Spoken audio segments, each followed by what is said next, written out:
How you guys doing? I'm Dr. Obed Magni. I'm here to talk to you guys about creating those water cooler moments virtually and doing it so that it's not so cringe. Because I know when you're working remotely, especially if you're a leader and you've got remote teams, this is an area that a lot of people struggle in. So the good news again is that I'm here to help you out and solve this problem. So let's get started.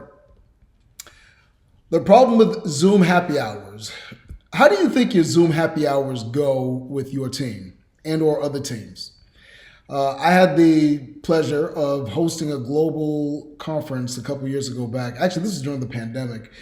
And I held a virtual happy hour that was very successful. Now, unbeknownst to me, I didn't know that that was not normal. Talking to some of my peers, they're just like, wait a minute, you got people to show up for your virtual happy hour. How did you do that? And here I am. I'm like, how are you not able to do that? So there was this little bit of an issue. So I decided to put this slide together, put this training for you guys together, because apparently, unbeknownst to me, I didn't know that this was a challenge for many people. So the problem with a lot of these Zoom happy hours is that they feel inauthentic. And if you know anything about me, if you've been around me, if you've been around any of my trainings, you know that I'm very authentic. I tell a lot of stories. I crack jokes. I'm present with the audience. And that's something I do, whether it's virtual or whether I'm in person. It's just a natural thing for me. It's just me, speaking for me. All right. So that was where I had some success. Another reason why Zoom happy hours generally just don't work is it drains your energy. So many of us are just sitting there playing on our phone, just passing the time because somebody's just they're just talking at you. They're not talking with you or anything like that. And then the third thing, it creates resentment. So you saying you're going to just host a happy hour just to host a happy hour, it just kind of comes off a little fake. And it's just like, well, what's the point? I mean, if you think about it this way, you're at work and everyone's getting together for a happy hour. Well, why is that? Well, they're getting together because there's going to be some fellowship, there's going to be some bonding, et cetera, et cetera. No one's going to go to a non-bonding, event where they're just going to be like, okay, we're just going to sit here and not talk to each other and just pass the time. Well, that's what happens with virtual happy hours. A lot of it is that. And through some of the training that I've seen with other people who are running remote teams, I started to see that this was a far more common problem. So we're going to help you guys solve this problem. All right. We're going to talk about the connection pyramid. So this is how we get started. First thing, with any team, there's going to be a task collaboration. So you got to have people who are going to be working together, and you want them working together effectively. If you're a sports fan, you remember when LeBron James first joined the Miami Heat. Those first few games, they weren't winning. They were losing a lot of games because the team hadn't gelled yet. So you had a lot of parts, a lot of moving parts, but they weren't really working together because they didn't really know each other. Okay, so when we talk about that connection pyramid in the sense of you want to build those remote teams and you want to have that same bonding that I was just talking about, understand that you got to have people working together effectively in order to get that started. The second thing is you want social connection. So what does that mean? Personal interests and identity. One of the things I used to tell people when I was a police officer and a sergeant is that I always introduce myself by my first name. I almost never, give my first name and last name. I just say, hey, my name's Obed. And that kind of threw people off because they're just like, I'm sorry, who? Yeah, I'm Obed. So now I've broken down those defenses. And then, I might crack a joke or I might find something in common if they're wearing a Miami Hurricanes hat. You know me, I'm a big fan of the Miami Hurricanes football team. I'll start a conversation right there. Because now we're not focusing on the task 100%. We're just getting to know each other, know our interests. This is the same thing as building rapport. That's all you're doing is just building rapport. So when you talk about those social connections, why you want people getting together in a virtual happy hour using this method, the connection pyramid, you want to have that same connection. Remember we're talking about the bonding? Hey, what do you have in common? What do you like to do for fun? Do you like to hike? Do you like to do this? Do you like to do that? You want to make sure you get that down packed. And the last thing, and remember, you see at the bottom, you want to build this from the bottom up, okay? It doesn't go from the top down.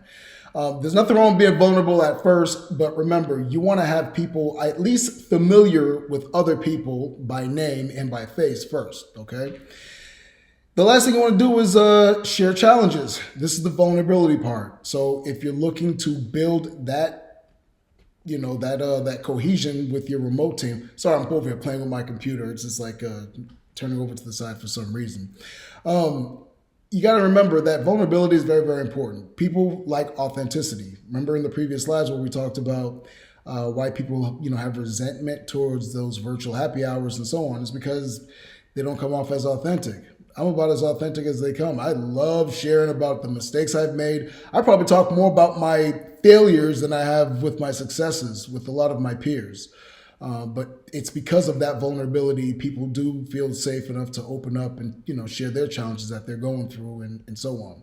So make sure you guys do these 4 things right here. They require almost no effort. Okay, they're high impact, but almost low effort. So it's not one of these things where, I gotta go get a PhD to No. It's real easy. All right. First thing you're gonna do is when you're running your teams, you want to make sure you share that one work win and that one life win. So when you go around the table, or the virtual table, I should say, make sure that you keep it under 2 minutes. We all know everybody. We know there's always that 1 or 2 people that love to talk and hear themselves talk. Keep it to less than 2 minutes. If you can control somebody's mute, hey, if you need to, hey, you know what, John, thanks for sharing. We got to keep it moving. We're on a time, on a time schedule and going from there. All right. The second thing, you want Slack serendipity. There's a program out there called Donut AI, coffee pairings. Okay, random coffee pairings. So it's not like, hey, so-and-so, you like this and you have this in common, and so-and-so, you have the same thing in common, you put them together. No, mix people up at random. All right, so this way they get to know each other. They get to see their similarities. They get to see their differences. They get to learn from each other. Okay, you want to make sure that you have a team, or at least an organization, or a culture where people get to know each other, respect each other, and that's only going to help you and your team going forward. Failure forums. You just heard me talk about this. Monthly oops and ahas. Okay, the leader. If you're the manager of this team, if you're running the team, you have to go first. You better go first. All right. People will respect you more if you're always going to be the first one to show your vulnerability. Remember, we talked about that in the previous slide. Okay, you have to go first. Hey, I didn't know X. Here's what I learned from it. Again, you're going to make it very, very safe for other people to share some of their challenges and their aha moments, and hey, you know what? I screwed this up too because I didn't know X, Y, and Z. Remember, everybody's going to be learning from everyone in this process. By doing that, you become more cohesive and you become more of a team. All right.